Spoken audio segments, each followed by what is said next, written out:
ভালো আছেন শানা ভাই? ভালো আছি ভাই, আপনার সাথে একটা কথা শেয়ার করতাম। প্লিজ। আপনি তো জানেন যে আজকর ভাইয়া চ্যানেল খুলতেছে, মানে টিভি চ্যানেল খুলছে, প্লাস উনি আমাকে অফার করছে টিভি চ্যানেলে।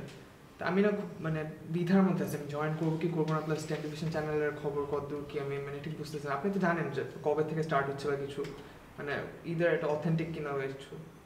আমি আসলে জানি না। আপনি জানেন না মানে? মানে হচ্ছে আমি জানি না।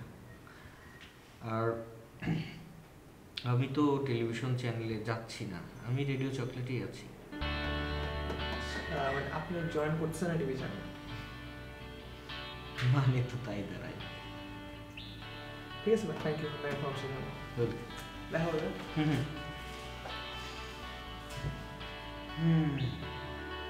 রাজগুরু একটা মানুষ আর আবার টেলিভিশন।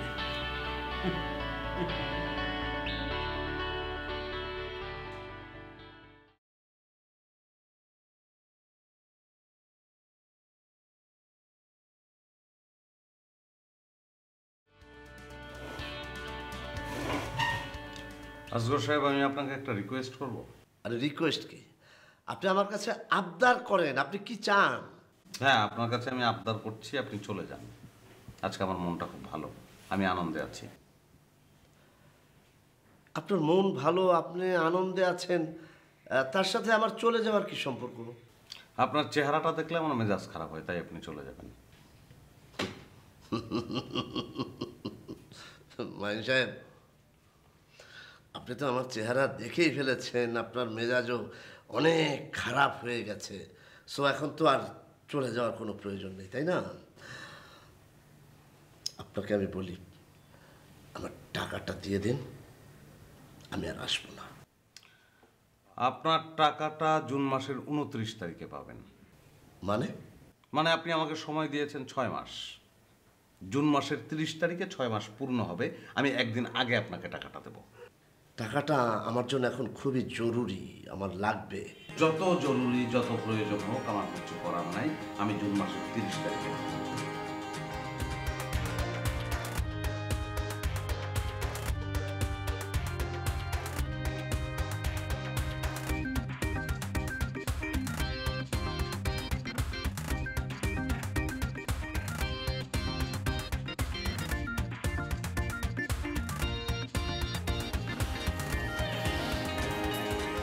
ভাই, আপনার চা। Thank you. আর কি মন খারাপ? না, মন খারাপ না, ঠিক আছে। না, আপনি তো দেখে মনে হচ্ছে আপনার মন খারাপ। ভাই, কি হয়েছে আপনার?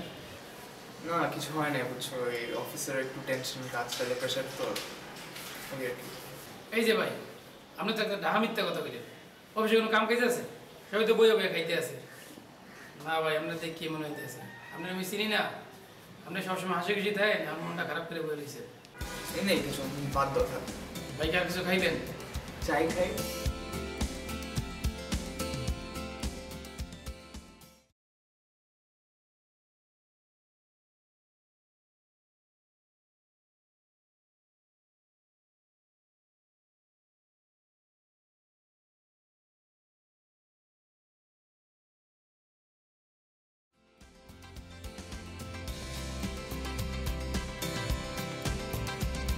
কি খবর?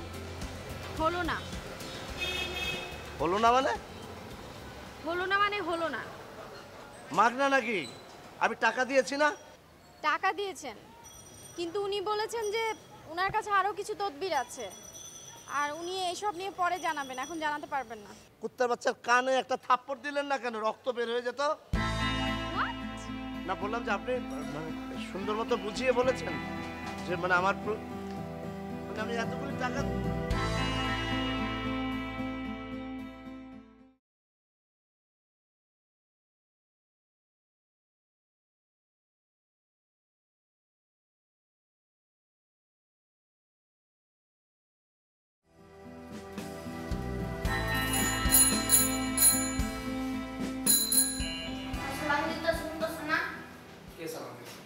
এই যে লালটু, লালটু? এই যে এটা লালটু। বাবা, এটার নামও আছে? হুম, কার এটা?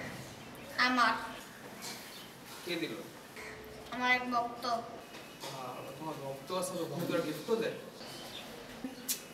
তো ভক্ত নাই, গিফট তো দেয় না। দিয়ে দাও তুমি আমাকে। না, এটা আমার বন্ধু। তোমার বন্ধু? আমার তো বন্ধু নাই। কে, তোমার একটা বন্ধু আছে?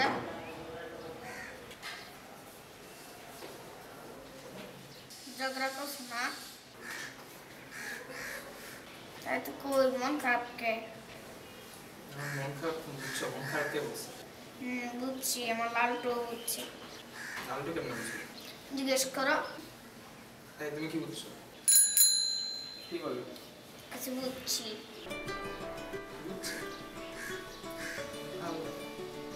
লালটু জায়গা, তার মন খারাপ, বেশ কথা কওয়া ঠিক হবে না।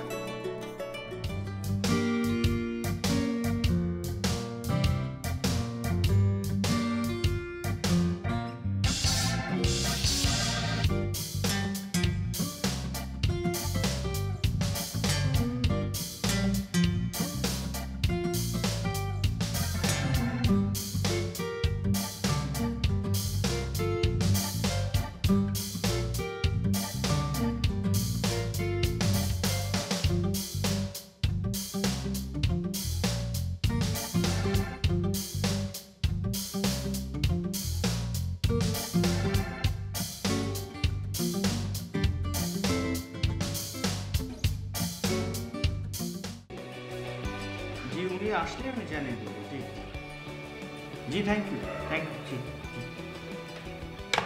ভাই শুনলাম ডেভিড ভাই নাকি বিয়ে করছে। আপনি ঠিকই শুনেছেন। তো বিয়েতে গান বাজনা হবে না? আপনি যদি গাইতে চান তাহলে অবশ্যই হবে। তাহলে কি গান করব আমি? কি গান করবেন আপনি? আচ্ছা, একটা প্রেমের গান গান আর একটা বিরহের গান গান। ভাই বিয়েতে আবার বিরহের গান কেন ভাই? আছে এই আমাদের নাকাশি ভাই, অপু ভাইয়ের জন্য একটা বিরহের গান, স্পেশাল অর্ডার। আমি তো ডেভিড ভাইয়ের বিয়ের জন্য গানও সিলেক্ট করে ফেলছি।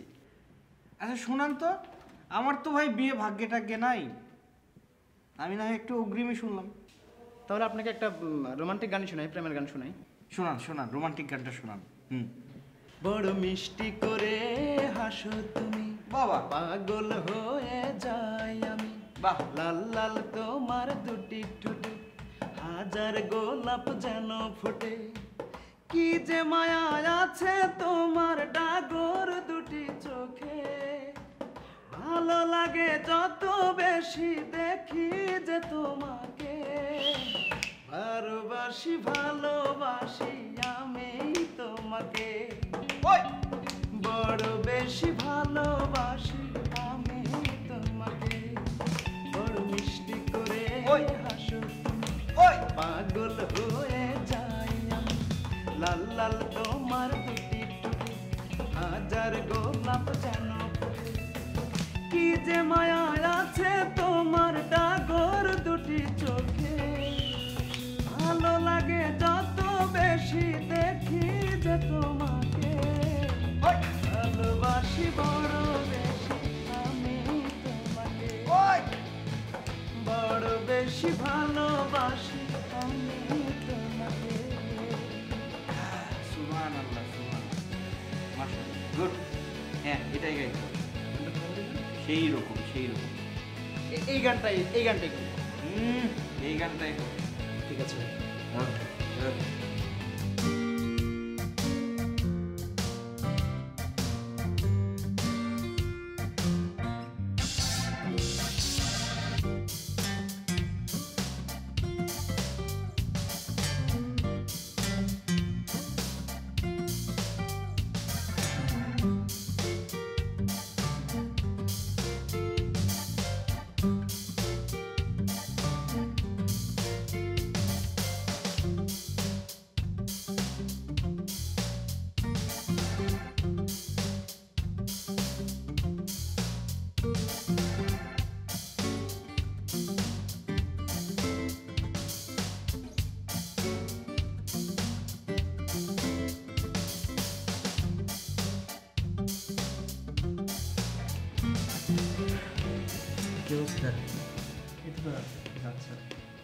তারপর কি ডিসিশন নেওয়া হলো? আজগরের টেলিভিশন চ্যানেলে যাচ্ছেন? না ভাই, অফারটা তো ভ্যালিড, অফার তো এসেছে একটা, আর ক্যারিয়ারও ব্যাপার। সে টেলিভিশনে যখন জয়েন করতে বললো, এখন টিভিতে জয়েন করলে তো আমার ক্যারিয়ার জন্য ভালো হওয়ার কথা, বাট আমি এখনও কনফিউজ, এখনও কোনো ডিসিশন নিইনি, মানে ভাবছি আমি এখনও। না, সেটা তো অবশ্যই, ভালো কোনো টেলিভিশন চ্যানেলে জয়েন করলে তো আপনার ক্যারিয়ারের জন্য অনেক বেশি প্লাস। জি ভাই। আসলে হয়েছে কি, এই সেক্টরে আমার এক্সপিরিয়েন্স যদিও স্বল্প, কিন্তু তারপরে আমার মনে হচ্ছে, দেখেন আজকাল ওই ব্যাঙের ছাতার মতো যেমন কোচিং সেন্টার গড়ে উঠেছে, ঠিক তেমনি টেলিভিশন চ্যানেলও। আর কোনটা সাস্টেইন করবে, কোনটা শিপ ডিলিট হয়ে যাবে, কোনটা একটা মাঝামাঝি পর্যায়ে লটকে থাকবে, আর কোনটা উপরে যাবে, সেটা আসলে সময় বলে দেবে। ধরে নিই আজগরের টেলিভিশন চ্যানেলটা একটা জায়গায় গেল, কিন্তু কতটুক যেতে পারে? আজগরের রুচি, আজগরের স্বভাব, আজগর মানুষটা কেমন, সে সম্পর্কে তো আপনি আমি জানি। তো আজগর যদি ওই টেলিভিশন চ্যানেলের মালিক হয়, সেই টেলিভিশন চ্যানেলটা কতটুকু যেতে পারে, আর সেই টেলিভিশন চ্যানেলে আপনি জয়েন করলে আপনার সিভিতে ওটা কতটুকু এক্সপিরিয়েন্স যোগ করতে পারে, সেই ব্যাপারটা প্রশ্নবিদ্ধ নয় কি? জি ভাই। আমার মনে হয় যে রেডিও চকলেটেই থাকা উচিত। যতদিন থাকবেন আপনার সিভিতে এক্সপিরিয়েন্স প্লাস হবে। মাঝখানে যদি ব্রেকটা দেন না, আজগরের ওইখানে আপনি যতই এফোর্ট দেন, জিনিস বাড়াবে একটা গু, তো ওটা আপনার মনে হয় না সিভিতে কোনো প্লাস করতে পারবে। সরি, আমি মনে হয় একবারে আপনারে, আমিও এই জন্য অনেক কনফিউজ ছিলাম, এই জন্য সবাইকে জিজ্ঞেস করছি যে না, আপনার অ্যাডভাইস আমার মাথায় থাকবে। ওকে, ঠিক আছে, আজগর টেলিভিশন চ্যানেল দেয়।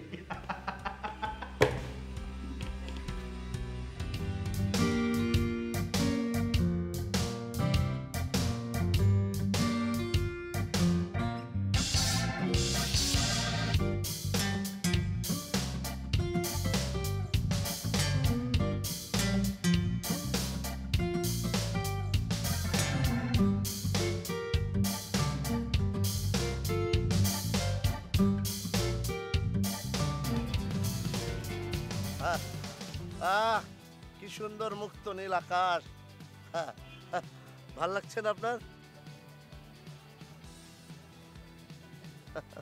দেখেন কি সুন্দর চারিদিকে। বনভূমিকে প্রশ্ন করো, বনভূমি, ওইখানে একটা মানুষ শুয়ে আছে, লম্বালম্বি ভাবে অসুস্থ মানুষ, যে চলে যাবার তাকে চলে যেতে দাও, তাকে আর ধরে রাখার চেষ্টা করো না। কি চমৎকার কবিতা বললাম, তাই না? খুবই সুন্দর। ও চল চল।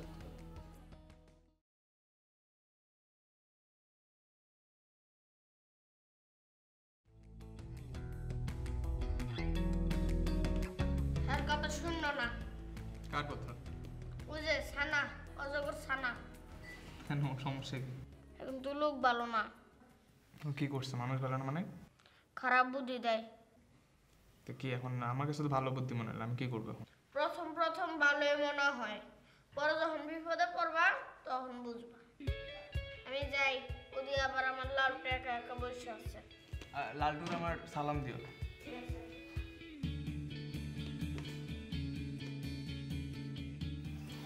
ভাগ্য সাহেব, আপনাকে আমি আজকে কিছু কথা বলবো, আশা করি আপনি আমার কথাগুলো খুব সিরিয়াসলি শুনবেন এবং মনোযোগ দিয়ে শুনবেন। মনিকা, আপনি এটা কি বলছেন? আমি তো আপনার সব কথাই মনোযোগ দিয়ে শুনি এবং সিরিয়াসলি শুনি সব। দেখুন, আপনাকে আমি আগেও বলেছি, এখনো বলছি, I am very much professional and career oriented. এভাবে আপনার সাথে রাস্তায় ঘুরে ঘুরে কাজ করা আমার পক্ষে সম্ভব না। তাছাড়া আপনার কাজগুলো আমার কাছে গুছানো মনে হচ্ছে না। শুনেন, আমি তো আপনাকে বলেছি যে গত মাস থেকে আপনার স্যালারি আমি ধার্য করেছি। আজগর সাহেব, আমি স্যালারি নিয়ে কমপ্লেন করছি না, আমি আপনাকে বোঝাতে চাচ্ছি যে আমার এভাবে ঘোরাঘুরি পছন্দ না। আচ্ছা, আপনার কাজগুলো খুবই আনঅফিশিয়াল। আই হোপ আপনাকে আমি বোঝাতে পেরেছি। তাহলে আমাকে এগুলো করার জন্য কি করতে হবে? মানে এভাবে পার্কের মধ্যে বসে বসে মিটিং করা। আপনি তো গাড়িতে ঘুরছেন, তাই না? আপনি তো রাস্তায় হেঁটে হেঁটে ঘুরছেন না। আপনি অফিসে যেসব অফিসে যাচ্ছেন সব জায়গায় যাচ্ছেন গাড়িতে এবং আমার সাথে, তাই না? আমি গাড়িতে ওঠা, ঘোরাঘুরি এইসব নিয়ে আমি আপনার সাথে কোনো কথা বলছি না। আমি বলতে চাচ্ছি যে আমাদের কাজগুলো অফিশিয়ালি হওয়া উচিত। তাহলে অফিসিয়ালটা কিভাবে করব? অফিসের কাজ অফিসে করব, এইভাবে এখানে বসে ওইখানে বসে ঘোরাঘুরি করে এখানে মিটিং করে, মানে এখানে কেন মিটিং হবে? কনফারেন্স রুমে হবে মিটিং। আপনি এগুলো কি করছেন আজগর সাহেব? আমি তো আপনার টিভি চ্যানেল খোলার বিষয়টা আমি খুব সিরিয়াসলি নিয়েছিলাম নাকি, বাট এখন তো দেখছি আপনি খুবই আনঅফিশিয়াল কাজ কারবার করছেন। আচ্ছা যাই হোক, আমি আর কিছু বলতে চাচ্ছি না, এখন চলেন উঠি। বাকি কথা আপনার সাথে আমি অফিসেই বলবো। চলেন চলেন।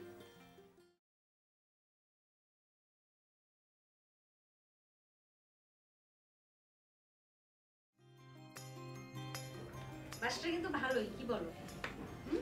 হ্যাঁ, একটা সমস্যা যে ধরো অফিস থেকে একটু দূরে হয়ে গেল, অবশ্য ভাড়াটাও তো কম, সেটাও ঠিক। সবই ঠিক আছে, কিন্তু তোমার জন্য আমার কষ্ট হয়। কেন? এই যে মানে দিন দিন তো আসলে উন্নতি হওয়ার কথা, সেটা তো আর হচ্ছে না, আরো অবনতি হচ্ছে। এটা নিয়ে তোমার মন খারাপ? হ্যাঁ। শোনো, তুমি যদি আমাকে বস্তিতে নিয়েও রাখো, আমি এখনকার মতোই আনন্দে থাকবো। কিন্তু কথা সেটা না, কথা হচ্ছে তোমার এটা নিয়ে খুব বেশি চিন্তা আছে বলে আমার মনে হয়। মানে তোমাকে দেখে মনে হয় না। তুমি তো নানান ধরনের উদ্ভট বিভিন্ন জিনিসপত্র নিয়ে আছো। তোমার ধরো অফিসের যে নতুন করে ডেভেলপ করা দরকার বা কি, এগুলো কখনো আমি দেখি না তোমার মধ্যে। হ্যাঁ, বসবে। আমার আসলে যাবতীয় ফিলিং তোমাকে ঘিরে। রিয়েলি? দ্যাটস ওয়াই অন্য কোনো দিকে নজর আমি দিতে পারি না। আসল সত্যিটা কি জানো? আসল সত্যি হচ্ছে তুমি খুবই অলস এবং ফাঁকিবাজ টাইপের একজন মানুষ, যাকে প্রতিটা কাজ আমাকে ঠেলে ঠেলে খুঁচিয়ে খুঁচিয়ে করাতে হয়। এখন তুমি এই যে বলছো না যে তোমার সমস্ত ফিলিংটা তোমার আমার জন্য, এটা হচ্ছে আমাকে খুশি করার তোমার একটা পন্থা। আচ্ছা, নতুন বাসায় আজকে প্রথম আসলাম, আমরা ঝগড়া দিয়ে শুরু না করি। আমরা হাজব্যান্ড অ্যান্ড ওয়াইফ, আমরা তো আরো কত কিছু দিয়ে শুরু করতে পারি না? ঝগড়া বাদে